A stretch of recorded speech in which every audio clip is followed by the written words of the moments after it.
Pessoal, boa tarde, muito bem-vindo ao nosso canal aqui do YouTube. E hoje eu vou compartilhar com vocês um pouquinho da minha história. Tem muita gente que está curtindo os vídeos, mas sempre me pergunta, Mari, mas quem é você, né? O que aconteceu e o que te motivou a ajudar outras pessoas na questão do autoconhecimento? Sim, gente, eu fui nascida de uma família maravilhosa. Meu pai e minha mãe são sensacionais como pais. Eu sou a filha terceira, né? Somos em 4 no total. E meus irmãos são muito diferentes de mim.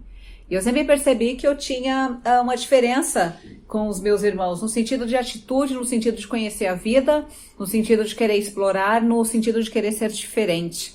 E aquilo no início me incomodava um pouco, né? Mas depois, com o tempo, eu fui largando de mão e eu sempre fui muito intuitiva, eu sempre fui muito intensa. Então eu queria conhecer o mundo, eu queria sair, conhecer pessoas novas, lugares novos, viajar.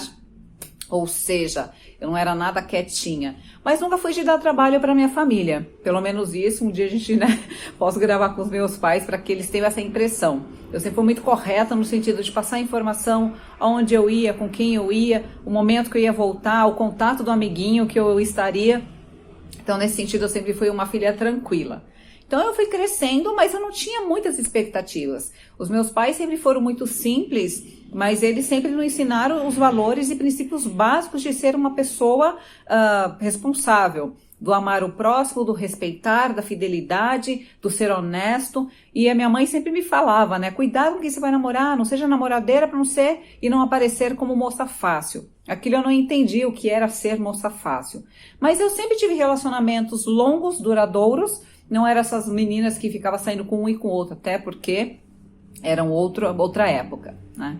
Então eu cresci, não tinha muitas perspectivas de trabalho, não me conhecia, não sabia do que eu gostava, do que eu amava, ou qual era o meu propósito de vida. Eu apenas tinha uma carência emocional porque meu pai sempre trabalhou muito. E ele trabalhou muito para quê? Para dar sempre o melhor a mim e aos meus irmãos, obviamente. Só que as minhas amiguinhas, que eram bem de vidas, sempre dizia que os pais saíam com elas para fazer um piquenique, para ir ao cinema, e eu, Mari, não tinha aquilo. Então tudo isso eu sentia muita falta. E essa carência começou a ser suprida através de namoradinhos, e sempre mais velhos. Eu gostava dos homens mais velhos porque eles me chamavam a atenção, porque na minha percepção de menina ainda muito jovem, eles eram mais inteligentes, já tinham experiência de vida, e para mim seria muito mais fácil. Mas na verdade não era nada daquilo. Eu estava apenas querendo um pai substituto para mim. Anos depois eu esqueci toda essa babosada, né, essa besteira toda.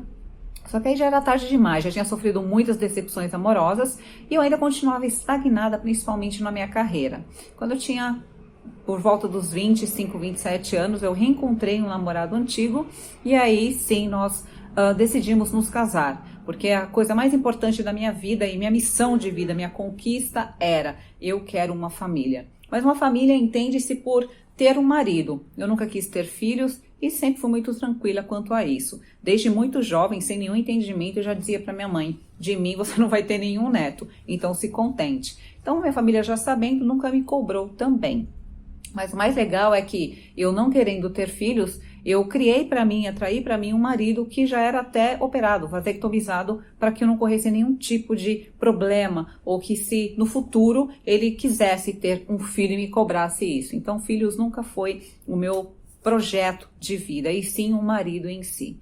Só que esse marido em si, muito mais velho que eu, ele tinha, obviamente, tinha as crenças, tinha os paradigmas dele, tinha a maneira dele ser. E eu era uma menina sem nenhum tipo de preparo. Eu apenas amava, era apaixonada e não sabia o que era um casamento, o que era um relacionamento, como eu deveria me portar, o que era ter uma carreira, o que é ter um propósito de vida. E isso eu falo para vocês que é muito importante. Seja quem você é, o que você gosta de fazer, ache o seu propósito de vida. Por quê? Porque na vida nós crescemos sendo passada a informação do pai, da mãe, do vizinho, e você não cria na sua mente. Quando nós somos crianças, até os 7 anos, nós não temos ainda o preparo para entender ou fazer a separação da mente consciente e inconsciente. Eu até vou mostrar para vocês em exemplo. Aqui eu coloquei um desenho bem simples, ó, acho que dá para vocês perceberem.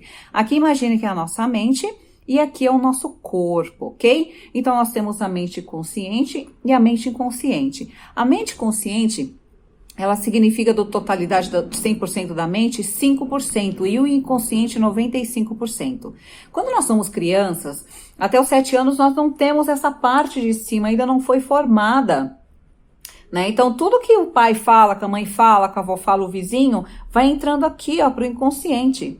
Então, se os pais indicam pro filho, você é maravilhoso, você é inteligente, você vai ser uma criança maravilhosa, ela vai crescer com essas informações aqui no inconsciente dela. Bem como se os pais disserem para a criança que você é um incompetente, você não faz nada diferente, você não vai ser ninguém, também ele vai tomar isso como verdade na vida. Então, até 7 anos, isso aqui fica completamente aberto. Lá na minha família, na nossa concepção, era trabalhar, tem que trabalhar duro. Se você quer alguma coisa na vida, você tem que trabalhar muito. O dinheiro é muito difícil, o dinheiro não cai do céu. Todas essas crenças que, se você parar hoje em dia e perguntar para as pessoas, com toda certeza todo mundo vai falar, nossa, eu tenho a mesma crença.